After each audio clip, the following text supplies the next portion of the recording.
how big of a role do those kind of companies, Lockheed, Boeing, all that stuff, contracts, all that stuff, play into, starting a war, going into war, or a conflict with someone, or any at all? So I was a warrant officer, CWO3. It's not way high up on the list of, as high as you can go up to the admiral level. But I can tell you, my hand on a Bible, I have never, ever, ever heard in my whole life that had any influence at all on us ever going to war for any reason, period. President Bush, I always want to stand up for him.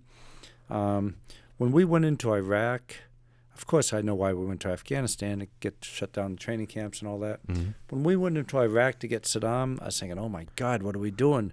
When Reagan was our president, we had two and a half warfare fighting capability, meaning we can fight 2 full wars and a half a war at Holy one time. shit. That was with Reagan.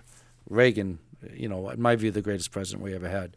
But anyways, when Bush said, yeah, we can fight Afghanistan, now we're going to go into Iraq, I was thinking, what the heck? And all we had to say was, Saddam is shooting people at his table. But I want to say this, too. Saddam Hussein was a brilliant man. Mm-hmm. He convinced the world he had weapons of mass destruction. He convinced all of our intel agencies in the U.S. he had weapons of mass destruction. He convinced all the world he had weapons of mass destruction. He also did that because it made him stronger and made his enemies afraid of him. So we were convinced he had weapons of mass destruction. We weren't the only ones. Everybody was convinced. Okay. Now, I went up and lived with the Kurds for a couple of months.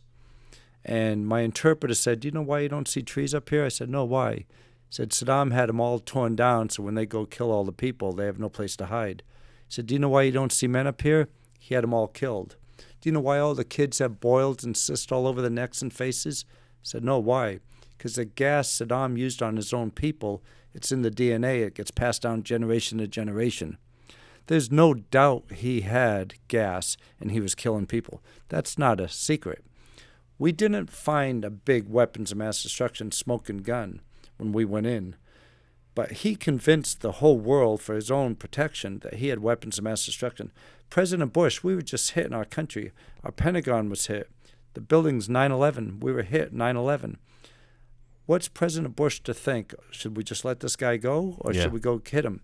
I was all for President Bush going in, even though I was worried that we couldn't. To tell you the truth, I don't know why we're in both countries still. That doesn't make sense to me.